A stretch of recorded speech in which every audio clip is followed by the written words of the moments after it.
Today we're going to talk about why the dieting style, if it fits your macros, tells you a lot about the fitness industry. Need to confess, need to confess. So if you're not familiar with the diet or the dieting style, if it fits your macros, also referred to as flexible dieting, it's basically a style of dieting that takes it as writ that as long as you hit your calorie target and your protein target, and to a lesser extent your fat and your carb, that you'll hit your goals. So if your goal is to gain weight, as long as you're in a calorie surplus and you're hitting your protein target, or if your goal is to lose weight, as long as you're in a calorie deficit and you hit your calorie target, you're more or less going to be successful. Now the scientific literature is more or less in agreement with this statement. If there's one thing within nutrition when it comes towards weight loss or weight gain, or within the scientific literature on this point, is that the calorie intake, whether it's surplus or deficit, seems to be more or less the one independent factor that seems to have the biggest influence. So much so that it's controlled for all the time when there's any kind of diet. When there's any kind of nutrition intervention, they'll almost always control for calorie intake, so you'll get what's called an isocaloric placebo. So an isocaloric placebo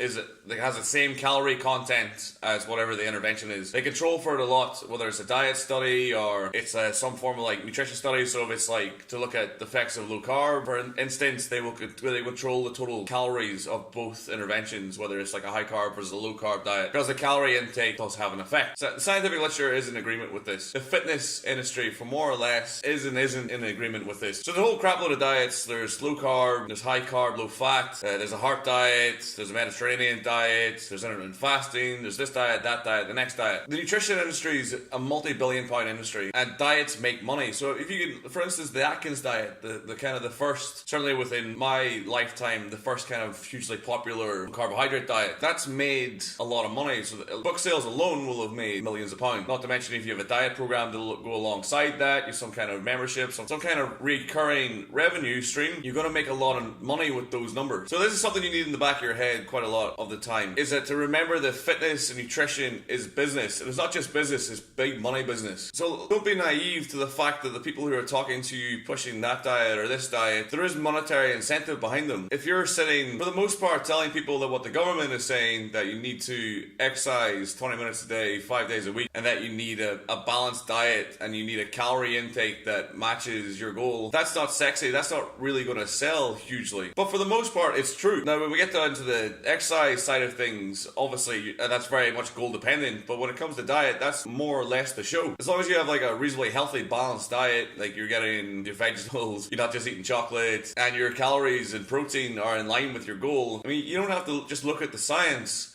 If you go online and just type in flexible dieting or type in if it fits your macros, you'll be presented with thousands upon thousands of case studies that show that it works. Now you can do this for any diet. You can do this for low calorie diet, you can do this for low carb diet, you can do this for intermittent fasting. You'll see the transformation photos and you'll see people with the progress to show that whatever the intervention they've done has worked for them. However, the vehicle that's happened there is for the most part calorie deficit. So if calorie deficit's the vehicle, then all these diets do one thing, they put you in a calorie deficit. If it fits your macros or flexible dieting, doesn't shy away from that. It says that, and it also says that within that remit, you're allowed to eat whatever the hell you want within reason. And that reason is as long as you're hitting your calorie, your protein, your fat, and your carbohydrate target, for the most part, you're going to hit the goals that you want. Doesn't stop there being a massive pushback towards this within the fitness industry, especially within kind of the bodybuilding circles, where people, at the start, people were saying that you can't get in stage shape utilizing this kind of dieting. And I'm not going to say you can and you can't, because that's really not my realm of expertise getting into that kind of condition. But it's not to say that you can't get lean doing that, because you quantifiably can get lean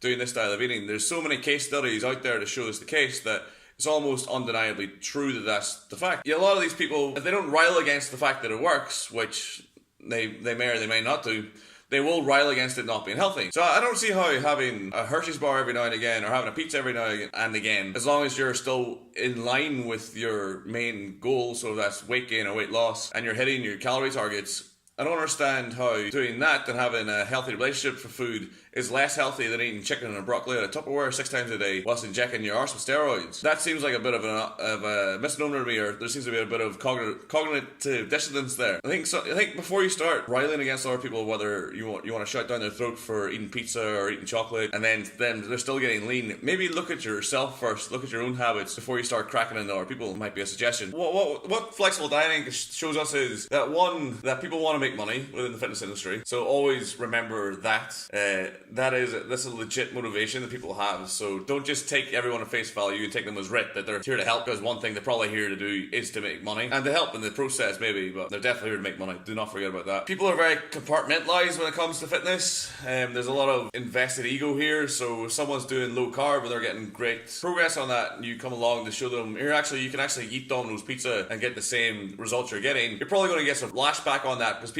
there's a lot of ego involved and people have a lot of compartmentalized thinking when it comes to this kind of thing. So always be aware of that as well.